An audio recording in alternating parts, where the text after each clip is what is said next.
السلام علیکم ویورز، کیا حال چال ہیں آپ لوگوں کے؟ سب ٹھیک ٹھاک ہیں؟ آپ لوگوں کا بہت بہت شکریہ۔ آپ لوگوں نے میرے چینل کو بہت زیادہ لائک کیا اور شیئر بھی کیا ہے، سبسکرائب بھی کیا ہے۔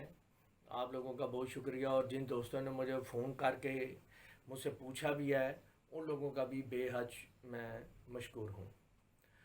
اب میں چلتا ہوں آج کی ویڈیو کی طرف۔ آج کا ٹاپک بیسیکلی پچھلے والا ہی ہے، لیکن اس میں کچھ ایگزامپلز ہیں وہ حل شدہ یا حل کی ہوئی مس ہو گئی تھیں، تو وہ میں بتانے لگا ہوں۔ پچھلا ٹاپک جو ہے وہ تھا پریزنٹ انڈیفینٹ ٹینس۔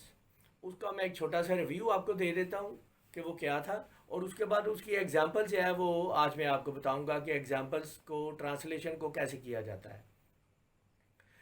ریویو میں یہ ہے کہ پریزنٹ انڈیفینٹ کی تعریف یہ ہے کہ ایسے کام جو ہم ماضی میں جو ہم کرتے ہوں موجودہ زمانے میں، لیکن ان کا تعلق ماضی کے ساتھ بھی ہو اور مستقبل کے ساتھ بھی ہو، اور ان کاموں کو ہم یا عادت کے لحاظ سے کر رہے ہوں یا پیشے کے لحاظ سے یا فطرت کے لحاظ سے۔ اب اس کے بعد جو ہے وہ اس کی مثالیں آ جاتی ہیں کہ مثالیں کس طرح کی ہوتی ہیں، کہ جیسے ہم سکول جاتے ہیں، پہلے بھی جاتے تھے بچے جو ہے وہ، جب تک پڑھائی ان کی ختم نہیں ہوتی وہ پریزنٹ پاسٹ فیوچر تینوں ٹائم میں وہ جاتے رہتے ہیں۔ اور ویسے بھی علم جو ہے وہ حاصل کرنا تو وہ تو ضروری ہے، وہ تو انسان مرتے دم تک علم حاصل کرتا ہے، طالب علم رہتا ہے۔ کسان گندم کی فصل کاٹتا ہے، کسان پہلے بھی گندم کی فصل آج سے ہزاروں سال پہلے بھی کاٹتا تھا، آج بھی کاٹتا ہے، کل بھی کاٹے گا، آئندہ بھی کاٹے گا۔ استاد بچوں کو پڑھاتا ہے، استاد پہلے بھی پڑھاتا تھا، اب بھی پڑھاتا ہے، آئندہ بھی پڑھاتا رہے گا، یہ اس کا پیشہ ہے، ٹھیک ہے۔ اور اس کے بعد اس کی پہچان جو ہے وہ ریویو کروا دیتا ہوں آپ لوگوں کو کہ پہچان کیا ہوتی ہے۔ پہچان جس طرح کہ میں نے بتایا ہوا ہے کہ دو چیزوں سے نکلتی ہے، ایک تو ٹائم اور ایک تو ورب، کیونکہ ہر جملے کے اندر یہ دو چیزیں جو ہے وہ لازمی ہوتی ہیں، تو اس وجہ سے ان دو چیزوں کو سے ہی ہم جو ہے وہ کامن نکال لیتے ہیں۔ اور ویورز، پہچان اس لیے بھی ضروری ہوتی ہے کہ تاکہ آپ لوگ جب مکس ٹرانسلیشن کر رہے ہوں تو آپ کو پتہ چل جائے کہ جملے کی ٹرانسلیشن جو ہے وہ یہ کون سا ٹینس ہے، تو اس کی ٹرانسلیشن کیسے کرتے ہیں۔ آج کی ٹیپنگ میں آپ کو دوں گا کہ ٹینسز کب آپ کو آ جاتے ہیں۔ اب اس کے بعد ریویو میں چلتے ہیں کہ اس کے بنانے کا طریقہ جو ہے وہ بتایا گیا ہے۔ سبجیکٹ جو ہے وہ اپنا شروع میں آ جاتا ہے، اس کے بعد جو ہے وہ ورب کی فرسٹ فارم کے ساتھ ایس یا ایس کا اضافہ ہوتا ہے، اس کے بعد آبجیکٹ لگ جاتا ہے۔ باقی تمام فارمیشن جو ہے وہ پچھلے جو لیکچر ہے اس کے اندر دی گئی ہیں کہ بنانے کے طریقہ کار کیا ہیں۔ اور اس کے بعد جو ہے وہ آپ غور کریں تو جملوں کو دیکھیں تو پہچان کی بات آ جاتی ہے۔ میں بتا رہا تھا تو تا ہے، اردو جملوں کے آخر میں کام کی نوعیت میں سے کامن کر کے ہم نے نکالے ہیں، تا ہے، تی ہے، تے ہے وغیرہ آتے ہیں، ٹھیک ہے۔ اس کے بعد اب ہم چلتے، یہ اس کا جو ہے وہ یہ ہے کہ بنانے کا طریقہ وہ کیا ہے، وہ پوری ڈیٹیل میں نے بتا دی ہوئی ہے، وہ بھی آپ لوگوں نے سمجھ لی ہوگی۔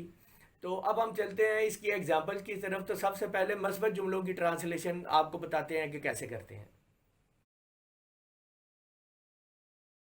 آپ نے مثبت جملوں کی ٹرانسلیشن دیکھ لی ہے کہ کس طرح سے کی گئی ہے۔ سب سے پہلے جو ہے وہ سبجیکٹ کی ٹرانسلیشن کی گئی ہے، اس کے بعد ورب کی فرسٹ فارم کے ساتھ ایس یا ایس کا اضافہ کیا گیا ہے۔ ایس یا یہ اس بات ذہن میں رکھنی ہے، ایس یا ای ایس کا اضافہ ان سبجیکٹ کے ساتھ کرتے ہیں جو سنگولر ہوتے ہیں۔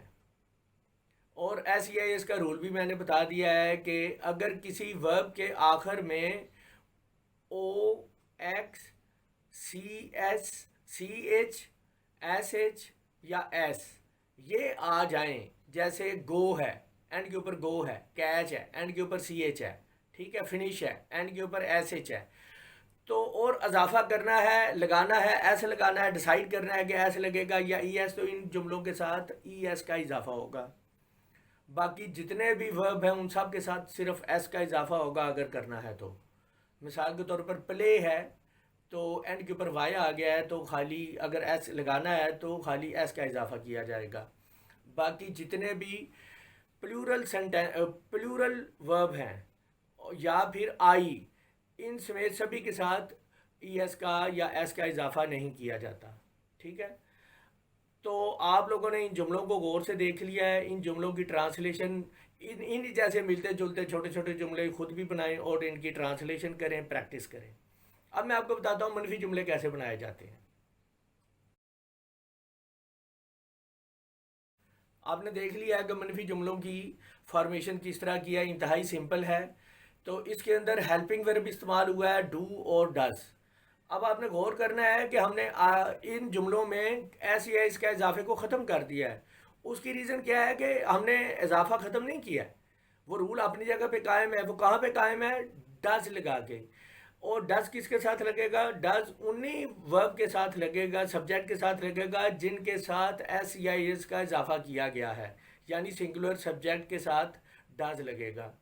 اور ڈو انہی کے ساتھ لگے گا جن کے ساتھ اضافہ نہیں کیا گیا ہے. لہٰذا ہم نے اپنی سارے وہ رولز ہیں ان کو بھی پورے کا پورا کیا ہے. امید ہے آپ لوگوں نے یہ ایگزامپلس بھی سمجھ لی ہوں گی. اب آپ باقی ایگزامپلس بھی دیکھیں، سوالیہ جملوں کی ٹرانسلیشن کیسے کرتے ہیں اور منفی جملوں کی ٹرانسلیشن کیسے کرتے ہیں.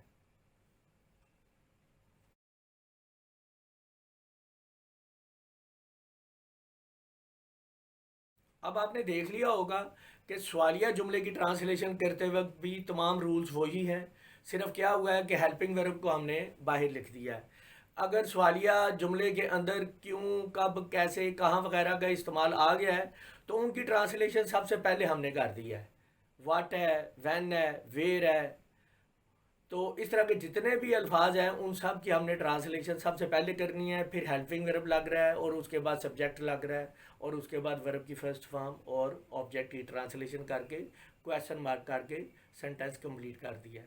اور جو سوالیہ منفی جملے ہیں اس کے اندر بھی آپ نے یہ فارمیشن بھی دیکھ لی ہوگی، غور کیا ہوگا آپ لوگوں نے کہ اس کے اندر یہاں پہ ایک بات میں آپ کو بتا دوں جو اکثر اسٹوڈنٹ غلط کر جاتے ہیں کہ شروع میں ہی ڈو ناٹ لگا دیتے ہیں.